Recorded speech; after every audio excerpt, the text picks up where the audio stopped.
अस्सलाम वालेकुम। पेप्सी, नया Nazimabad, Kotli lines, diamond supermarket and Jazz presents world cup और हम सब खासे इत्मीनान में, क्योंकि हमारी टीम तो सेमीफाइनल में पहुंचने वाली पहली टीम थी। आज वर्ल्ड T20 के राउंड मैचेस का इख्तिताम हो गया। भारतीय टीम ने आज नमीबिया को एज एक्सपेक्टेड बड़ी आसानी से 9 विकेट से शिकस्त दी थी, लेकिन आज मुख्तलिफ मीम्स चल रहे थे कल से लेके अब तक, वो हम देख रहे थे, क्योंकि इंडिया पाकिस्तान की राइवलरी एक ऐसी राइवलरी है कि ये ऑक्सीजन है इंटरनेशनल क्रिकेट के लिए। एक मैच हुआ इंडिया और पाकिस्तान का, उसने सारी दुनिया में क्रिकेट के शहर को अपने लपेट के ले लिया था अपने अंदर। जिस तरीके की सूरत हाल हुई थी वो तमाम की तमाम आपने देखी थी, सिर्फ एक इंडिया पाकिस्तान मैच की वजह से। इंडियन टीम बाहर हो गई, ये तो कल ही सामने आ गया था। इसका अफसोस सभी को था, इवन के पाकिस्तान में भी लोग इस चीज़ को मिस कर रहे थे, क्योंकि ये राइवलरी इंटरनेशनल क्रिकेट में मिस की जाती है, सारी दुनिया में मिस की जाती है। शायकीन दोनों ममालिक के कोई मौका नहीं छोड़ते। उनमें एक मीम बड़ी ज़बरदस्त चल रही थी जिसमें उन्होंने कहा कि आज का जो मैच है नमीबिया और इंडिया का खेला जाना था, उसमें कहा कि इंडिया जो है वो अगर 53 रन पे नमीबिया को आउट कर ले और 3.2 ओवर में टारगेट चेस कर ले तो आज रात की फ्लाइट इंडिया को मिल जाएगी। मकसद है कि इस तरह की बातें बड़ी इंटरेस्टिंग किस्म की गुफ्तगू हो रही थी कि भाई अब तो बैग पैक करना है और आपने जाना है। लेकिन एक टीम, 4 टीमों ने ही सेमीफाइनल में पहुंचना था। चारों बड़ी टीमें आई हैं, इसमें कोई शुबा नहीं है। इंडिया बहुत स्ट्रांग टीम थी और वो क्लिक नहीं कर सकी, और उनको गिराने में पाकिस्तान का बहुत बड़ा हाथ था, और उसमें शायद उनका अपना भी बहुत बड़ा हाथ था।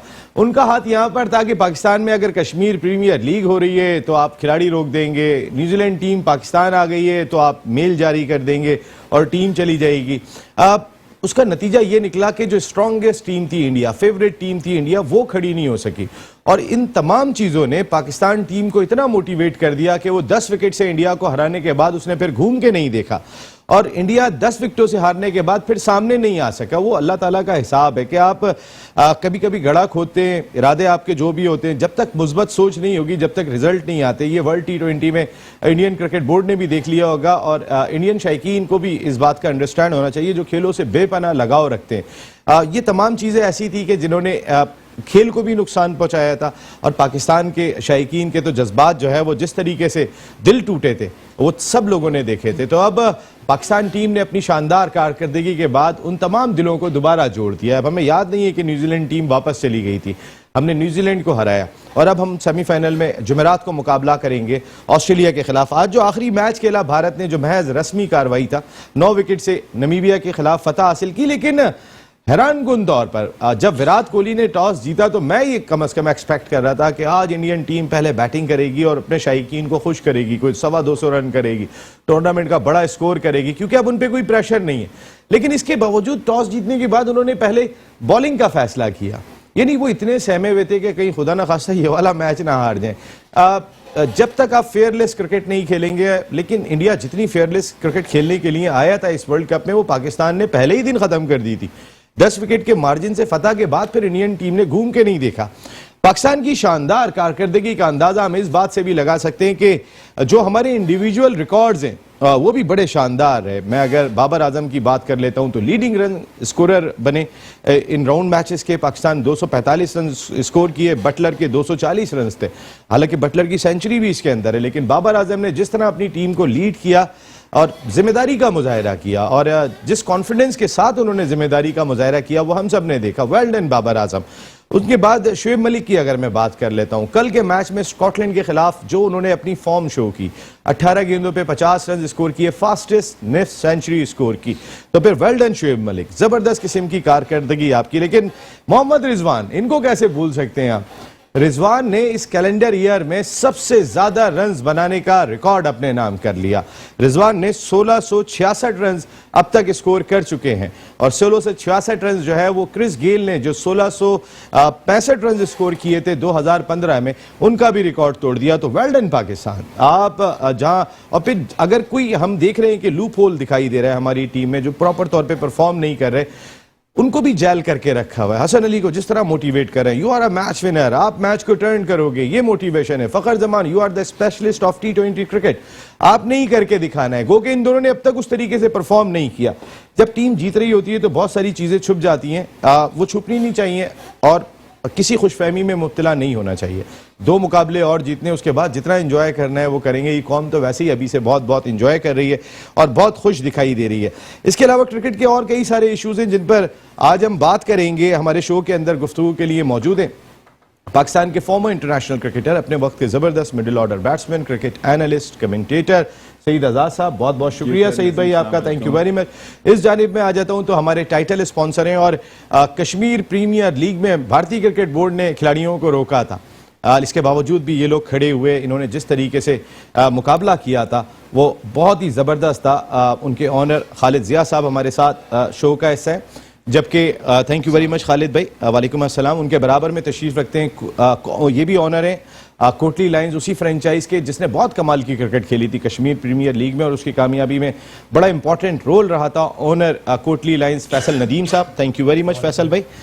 इस जानिब अगर मैं दोबारा वापस आता हूं तो फिर ये भी पाकिस्तान क्रिकेट के लिए इनकी गिरां कदर खिदमात हैं। ग्रेड 2 क्रिकेट भी खेली है इन्होंने, इसके साथ साथ स्टेट बैंक के लिए जो इनका रोल रहा, जिस तरह इन्होंने खिदमात अंजाम दी। आज कराची में ज़बरदस्त किस्म का एक स्पोर्ट्स कॉम्प्लेक्स दिखाई देता है स्टेट बैंक का, कई सारे खिलाड़ियों का डेब्यू कराया और खिलाड़ियों के जो पैसे बढ़े थे, जो इन्होंने टीम बनाई थी, वो कमाल का इनका काम था। और आज वो खिलाड़ी उनमें से कई सारे खिलाड़ी इस वक्त पाकिस्तान टीम को रिप्रेजेंट कर रहे हैं। ज़हीरुल हसन साहब, thank you very much Zaheer भाई, बहुत बहुत शुक्रिया आपका।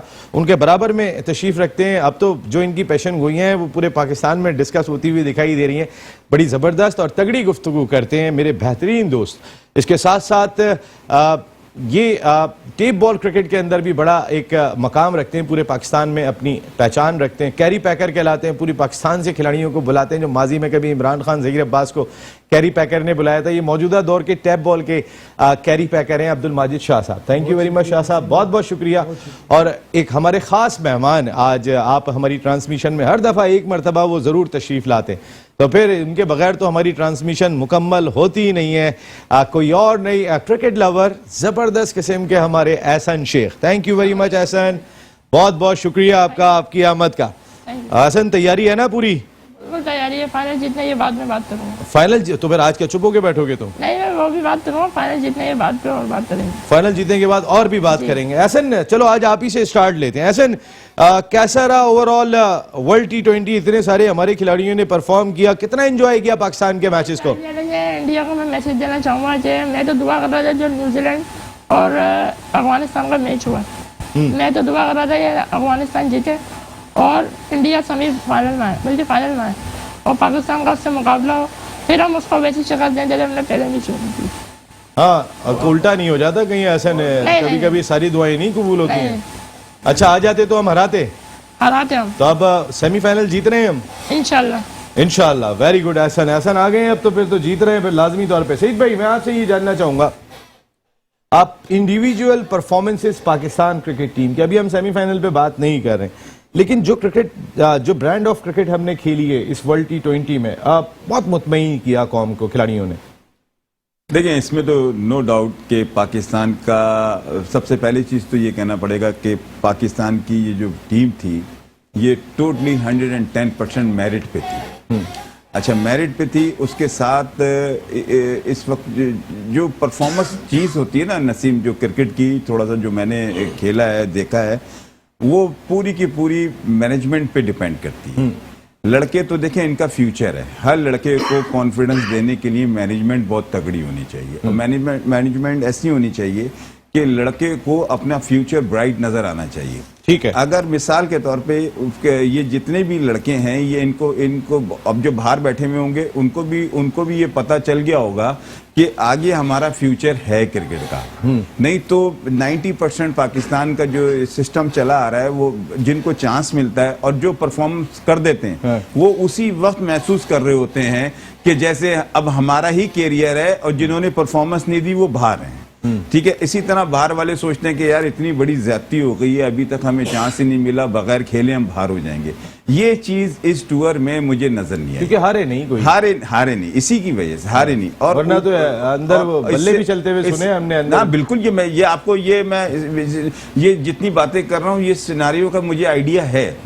इस वक्त पाकिस्तान बल्ला उठा था कोई आप पे भी? बल्ले उठे नहीं थे, मगर जो बात जुबान के बल्ले हैं ना, उससे ज्यादा खतरनाक बल्ला, बहुत खतरनाक है। तो ये चीजें सब चीजें इस वक्त नजर नहीं आई। इतनी जेल टीम हुई है पाकिस्तान की, तो मैं ये समझता हूँ सामने लोहे की भी दीवार होगी, ये आराम से उसको चीरते हुए निकल जाएंगे। सबसे मेन चीज जो कॉन्फिडेंस है, जो बच्चे को, हर लड़के को कॉन्फिडेंस है। आप देखें अभी हम सब यहाँ बैठे हुए हैं, एक लड़के ने परफॉर्मेंस नहीं देता, हम कहते हैं हम आउटसाइड हैं। हम तो एक सेकंड में देखें, हम लोग तो अवाम भी हैं, क्रिकेटर भी, हम बोलते हैं यार 2 मैच दे दिए, उसको बाहर कर दो, मगर हमारा दिल ही गवारा नहीं कर रहा कि यार ये बेस्ट प्लेयर है, रन करेगा। ये टीम लड़कों की क्वालिटी नहीं, ये मैनेजमेंट। सर अगर एक मैच भी लूज कर दिया होता ना हमने, बिल्कुल, तो फिर बिल्कुल। जिसने परफॉर्म नहीं किया वो बहुत आंखों को चुभ रहा होता, आंखों को चुभता, उस जीत ने बचा लिया। ये चीजें जो बहुत सारी चीजें ऐसी होती है नसीम के, ये नजर आता है माहौल। जब आपका माहौल अच्छा हो, आपका सिस्टम सही हो, आपके अंदर एक ऐसी फीलिंग्स आ रही हो कि यार सब के सब अच्छे हैं और सब के सब कुछ करना चाहते हैं, पाकिस्तान के लिए करना चाहते हैं, तो ये फीलिंग है असल चीज। खालिद भाई बड़ी अच्छी बात कही कि फीलिंग है ये, और फीलिंग जीत की वजह से बनी हुई है हम। और अब चलें स्टार्ट लेते हैं बाबर आजम। एक खिलाड़ी के ऊपर थोड़ी सी बात करते हैं कि जो इस वक्त हम फॉर्म में दिखाई दे रहे हैं हमारे, क्योंकि पहला घंटा जरा ये खेलते हैं, फिर सेमीफाइनल पे चलेंगे। बाबर आजम को जरा डिस्क्राइब करें कि आपने क्या पाया एज ए लीडर, और बाकी आप बताएंगे। हाँ देखें, क्रिकेट में अगर हम नोट करें तो हमेशा वो टीम हमेशा जीतती आएगी जिसका कैप्टन परफॉर्म कर रहा हो। हाँ, अगर स्टार्ट करें वेस्ट इंडीज से, भले क्लाइव लॉयड की बारी आती थी 7वें नंबर पर, 6ठे पर, मगर परफॉर्म जरूर करता था वो। जिस टीम का कैप्टन परफॉर्म नहीं करेगा वो टीम परफॉर्म नहीं कर सकती। बाबर आजम ने माशाल्लाह जिस तरह प्रूव किया, तो बिल्कुल इमरान खान वाली याद आ गई। इमरान खान साहब ने 92 में थे बॉलर, मगर बैटिंग बनकर आ गए, बैट्समैन गए थे, वन डाउन पोजीशन पे है, वन डाउन पोजीशन पे, और ऑफ तेज पिचेस पे सिर्फ फ्रंट से लीड किया। कैप्टन जब नहीं हो रहा था तो खुद ऊपर है। हाँ, लीड फ्रॉम द फ्रंट। और ये सेम खूबसूरती जो मुझे दिख रही है वो बाबर आजम की बैटिंग में दिख रही है, और जिस तरह क्वालिटी से ये लेके चल रहे हैं, सबको लेके चल रहे हैं, तो मेरे ख्याल से सामने कोई भी टीम हो ये हराने की शायद रखते हैं पूरी। बाबर का एतमाद जो है वो टीम को किस तरीके से मोटिवेट किया हुआ है? अच्छा देखें, आपको शायद याद भी होगा 2014 में गालिबन वर्ल्ड कप फुटबॉल में जर्मनी फाइनल खेल रही थी, तो लास्ट हाफ में जब टाई हो गया तो एक गोल नहीं हो पा रहा था, तो जर्मनी का जो बहुत ही मशहूर मैनेजर है उसने अपने स्पेयर प्लेयर को बुलाया और उसको चेंज किया, और यूं टैप ऑन द बैक, इससे बड़ा फर्क पड़ता है, और कहा कि आज तू गोल कर साबित कर दे कि तू वर्ल्ड कप फाइनल। हाँ फाइनल था, जहन से नाम निकल गया खिलाड़ी का, अभी आ जाएगा जी। कहा कि आज तू दुनिया को दिखा दे कि तू मेसी से बड़ा प्लेयर है। कह रहा है मेरा दिल इतना बड़ा हुआ और जाकर वो बंदा गोल करके आया। हाँ, तो हमेशा याद रखिएगा कि बड़ों की जो टैप ऑन द बैक, इससे बड़ा फर्क पड़ता है, बड़ा फर्क पड़ता है इससे। हाँ जी फैसल भाई, यही आपसे सवाल है कि बाबर का एतमाद, बाबर का परफॉर्म करना, इस वक्त टीम की बैकबोन बाबर किस अंदाज से बने हुए?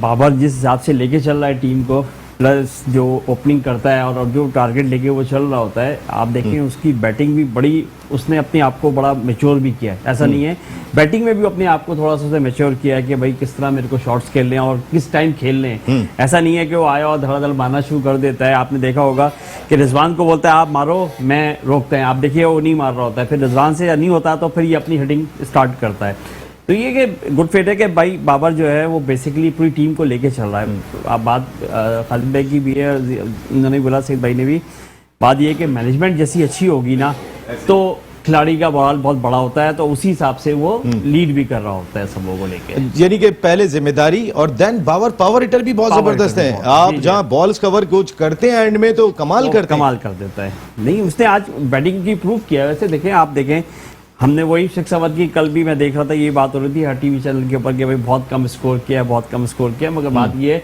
कि स्कोर अगर उन्होंने 6 ओवर में कम किए हैं, मगर जो आखिरी के 14 ओवर में जो इतना स्कोर किया, तो आप देखें हर चीज़ को नजर आ जाती है, तो वो उसको दबा देते हैं। कल कोई चैनल्स में काफ़ी बड़ी देर तक बात हो रही थी कि भाई उन्होंने 27 रन बनाए, 29 रन बनाए, 35 हाईएस्ट किए, 43 हाईएस्ट किए उन्होंने इंडिया के खिलाफ। तो बात ये है कि वो जब हो गया तो उसके बाद मगर पिक्चर भी अलग होती है उसकी, बिल्कुल अलग हो जाती है। ज़हीर भाई, आपका बाबर के साथ बड़ा टाइम गुजरा, बाबर को आप किस तरह एक्सप्लेन करेंगे? आप इस वक्त बाबर जिस फ्रेम ऑफ माइंड में दिखाई दे रहे हैं, अभी दरमियान में एक बड़ा स्कैंडल भी सामने आ गया था, बाबर का एक खातून आ गई थी कि इन्होंने मुझसे शादी का वादा किया था और ये हुआ था और हुआ था, उसके बाद वो बिल्कुल गायब हो गई हैं। ना वो चीज़ बाबर को मुतासिर कर सकी, ना कोई और चीज़ बाबर को मुतासिर कर सकी। बाबर देखें, मैंने बाबर के साथ जितना वक्त गुजारा, मैंने एक चीज़ महसूस की बाबर के अंदर कि उसके दिमाग के अंदर गोल्स होते हैं और वो अपने गोल्स पे काम करता है। और मैंने हमेशा उसको अपना टारगेट अचीव करते हुए देखा। जब वो अंडर 19 खेला, फिर वो कायद-ए-आज़म ट्रॉफी के मैचेस खेला, रीजन से भी खेला, डिपार्टमेंट से भी खेला। अगर वो हमारे डिपार्टमेंट से भी खेलता था तो वो जो है मतलब एक गोल लेके खेलता था। अब बाबर इतना मैच्योर हो गया है कि बाबर मतलब शुरू में मुझे नहीं समझ आती थी कि यार बाबर आगे कप्तानी कर सकेगा या नहीं, ऐसा ना हो कि उसकी बैटिंग डिस्टर्ब हो जाए। मगर अब तो माशाल्लाह पूरी इतने सीनियर प्लेयर खेल रहे हैं, शोएब मलिक, हफीज़, ये सब खेल रहे हैं। इनके होते हुए बाबर माशाल्लाह से जिस तरीके से टीम को कंबाइन करके चल रहे हैं, मेरा ख्याल है कि आउट क्लास परफॉर्मेंस है और इंशाल्लाह ताला आने वाले दिनों में बाबर दुनिया का नंबर 1 बैट्समैन हो जाएंगे। मेरे ख्याल है आप ये तो नॉक तो उन्होंने करना शुरू कर दिया है। फिर आपने एक बात कही कि पाकिस्तान, अभी सईद भाई से आपने सवाल पूछा था कि पाकिस्तान की टीम जो की परफॉर्मेंस के ऊपर देखें, पाकिस्तान ये वर्ल्ड कप से पहले आप में से, मेरे ख्याल हम में से शायद किसी को भी ये यकीन नहीं था कि पाकिस्तान की टीम क्या करेगी, क्योंकि लोग, मैंने अवाम को ये कहते हुए सुना था कि अफगानिस्तान से जीत जाए तो बड़ी बात है, न्यूजीलैंड और इंडिया तो बहुत दूर की बात है। मगर अल्लाह ताला ने पाकिस्तान को फाइनल में पहुंचाना था, रमीज राजा साहब को चेयरमैन बनना था। एक रमीज राजा साहब के चेयरमैन बनने से एक चीज ऐसी आई, एनर्जी आई, एक टीम के अंदर एक एनर्जी आई, क्योंकि खुद प्लेयर रह चुके हैं, खुद कैप्टन रह चुके हैं, रमीज, हैडन, ये सबका बड़ा रोल है सर। फिर मुझे आपको भी याद होगा कि रमीज राजा साहब ने कहा कि हमें दुनिया को आंखें अगर दिखानी है तो नंबर 1 अपने आप को साबित करना होगा, और वर्ल्ड कप जब जीतेंगे तो आप नंबर 1 बनेंगे। टास्क अगर बड़ा रख के चलेंगे ना तो फिर आप कम से कम सेकंड पे तो आ ही जाएंगे ना, अगर नंबर 1 नहीं आते। लेकिन अगर आप टास्क ही 2 का रखेंगे तो 3 और 4 पे ही रहेंगे ना सर। बिल्कुल, तो वो चीजें कुछ ऐसी थी, और मेरे ख्याल है कि 1-2-1 पे उन्होंने बाबर आजम से भी मीटिंग की, फिर इसके बाद टीम के अंदर चेंजिंग की। मेरिट एक ऐसी चीज होती है जिसे मतलब ये है कि अल्लाह ताला भी सपोर्ट करता है, और पाकिस्तान टीम को अल्लाह ताला ने सपोर्ट किया, पूरी कौम भी खुश थी टीम के चेंजिंग के ऊपर। यार एहसन जैसे बैठ के दुआ कर रहे हो जहाँ टीम के लिए, तो टीम कैसे हारेगी? ये तो बात एक सच्चाई है। माजिद भाई, थोड़ा सा मैं आपसे जानना चाहूंगा, बाबर आजम को आप किस अंदाज से एक्सप्लेन करेंगे लीडर बनने के बाद?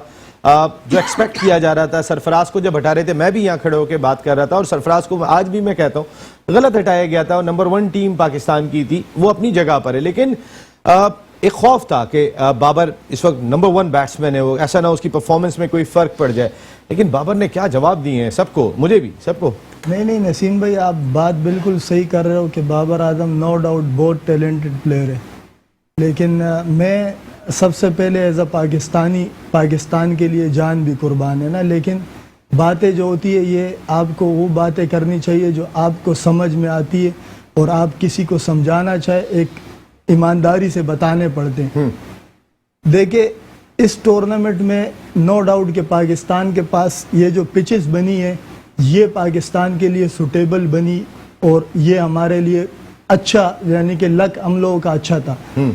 आप पहला मैच उठा के देख ले, पाकिस्तान का इंडिया के अगेंस्ट 150 रन, सही है। इसमें अगर आप 10 ओवर में 60-65 रन करते, आपकी कोई विकेट नहीं गिरती, तो बहुत अच्छा आपने खेला।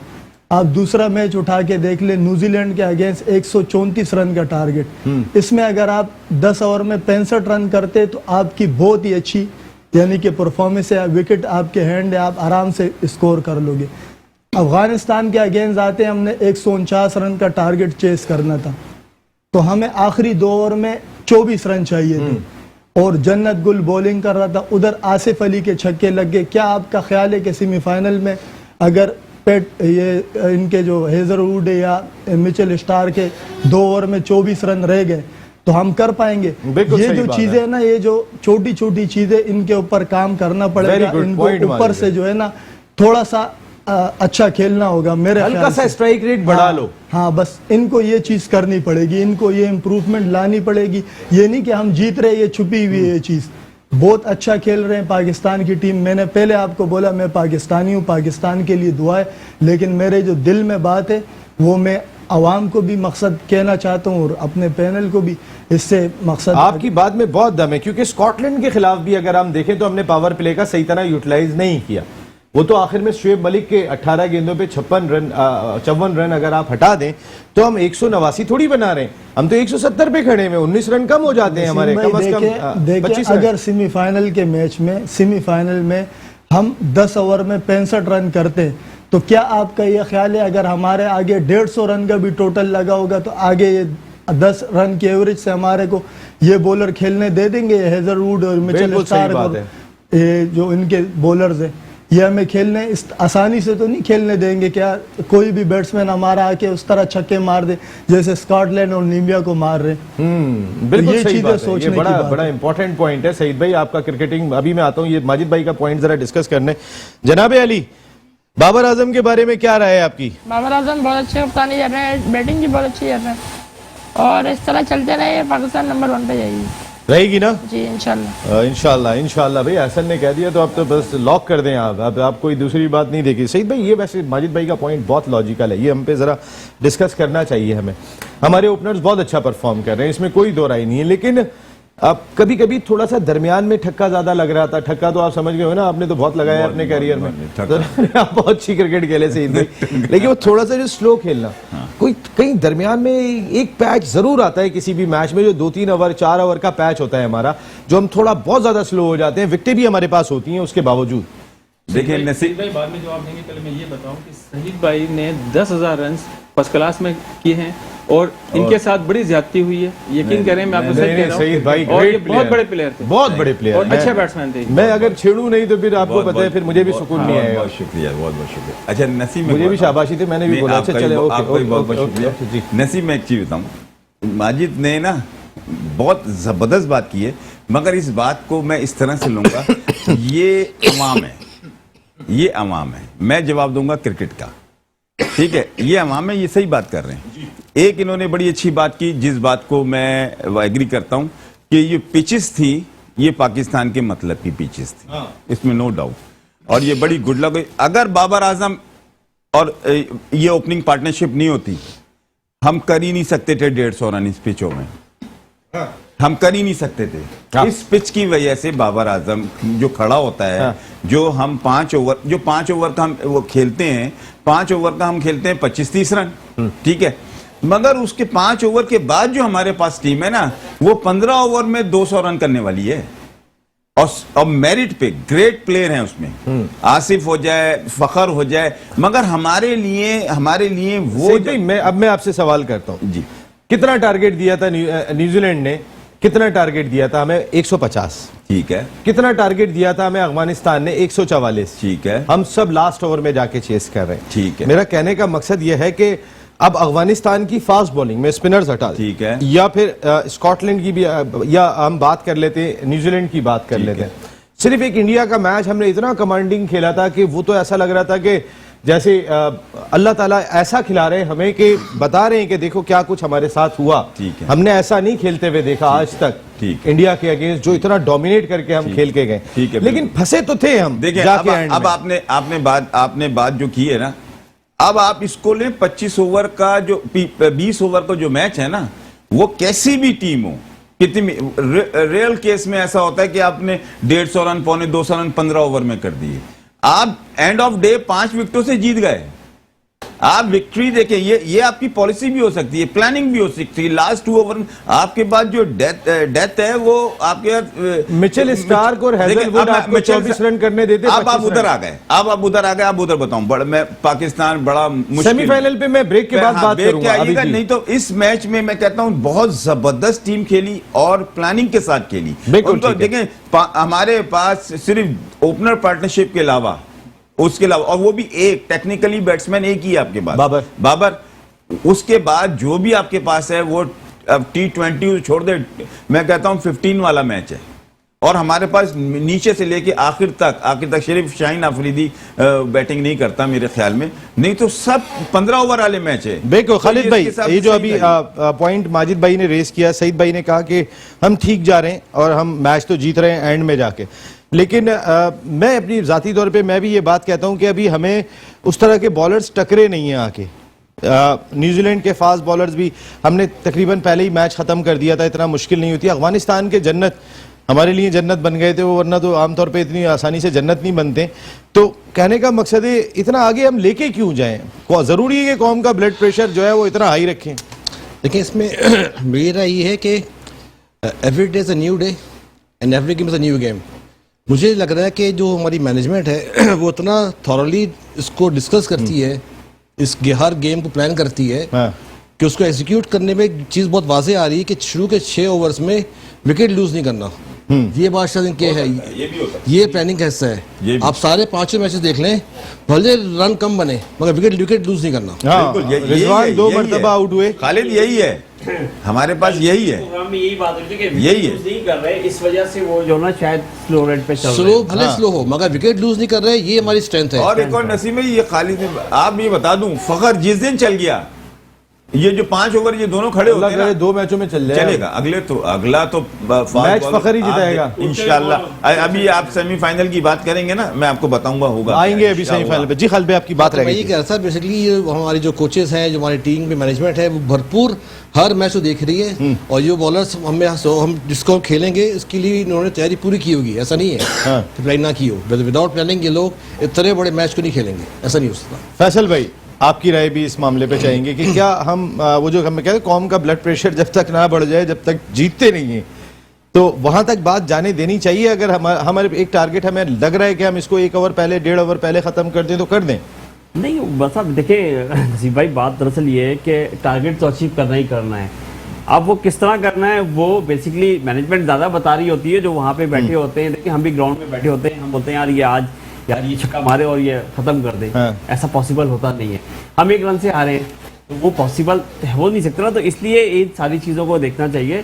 ऐसा कोई इशू नहीं है। देखिए जीत जब हो रही होती है ना, तो आदमी जीत पे जा रहा होता है तो मोराल उसका बड़ा होता है, तो वो बड़ा ही रहना चाहिए उसका, बस ये मोराल बड़ा रहना चाहिए। ज़हीर भाई आपका भी कमेंट्स इस पे हो जाए। देखिए बड़े अरसे के बाद हमें जावेद मियादाद के ज़माने की क्रिकेट नज़र आई है कि जो पूरे मैच को लेकर चलते थे, आखिर तक लम्हात आपके दिल धड़कते थे, और आखिर में जाके फिर उसमें चाहे वो 10 रन के भी एवरेज बात होता होती था। थी जावेद भाई, ग्रेट जावेद भाई के लिए कि अभी जावेद मियादाद खड़ा है, ये किसी के बारे में नहीं सुनी। तो बाबर आजम खड़ा है। नहीं, ये अभी बहुत टाइम लगेगा, बहुत टाइम लगेगा। मैं मानता हूं, होगा, मगर वो देखिए 4 खालिद भाई ने जो बात कही ना, होगा 5 डे में और 1 डे में होगा। जरा जी सही। खालिद भाई ने जो बात कही ना, देखें बड़ा वजन है इसके अंदर कि उनकी प्लानिंग बिल्कुल यही है कि हम विकेटें सेव करके चलें, और जब जिस टीम की विकेट सेव होगी, अगर मिसाल के तौर पे 10 ओवर के अंदर 60-65 रन भी होते हैं, तो फिर वो 10 रन का एवरेज भी बना सकती है, चाहे जितने भी अच्छे बॉलर्स आ जाएं, क्योंकि दिल बड़ा होता है कि अगर मैं आउट हूँ तो पीछे कोई ना कोई है।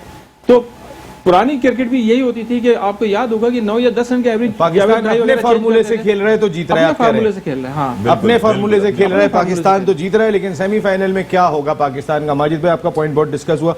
सेमीफाइनल पे आता हूँ, एक ब्रेक लेना है, हेडलाइन ब्रेक का टाइम हो गया है यहाँ पर। लेकिन जब वापस आएंगे तो फिर माजिद भाई से ही स्टार्ट लेंगे कि सेमीफाइनल ये बड़ी प्रेडिक्शन करते हैं कि उसने आना है, कुछ बात कह रहे हैं आप? ये कह रहा हूँ कि असल में जब मैच के बाद ये बातें आप करो ना कि शुरू में इसने जो है ना इस तरह नहीं खेला, यूं नहीं खेला, इसलिए तो पहले ही मैं पहले ही बता रहा हूँ, यानी कि बाद में यही पैनल होती है, यही बातें होती है कि उसने यूं नहीं किया।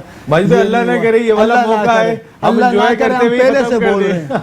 हाँ। नहीं आपका लॉजिकल पॉइंट था ये, मैं और इस पर बहुत अच्छी बात की, और ये पॉइंट एटलीस्ट मैं आपके पॉइंट से एग्री हूं, भले लोग माने ना माने, क्योंकि जब आप 2 विकेटों के ऊपर जीत रहे हो तो भाई आप 4 विकेटें गवा दो, 1 ओवर पहले खत्म कर दो।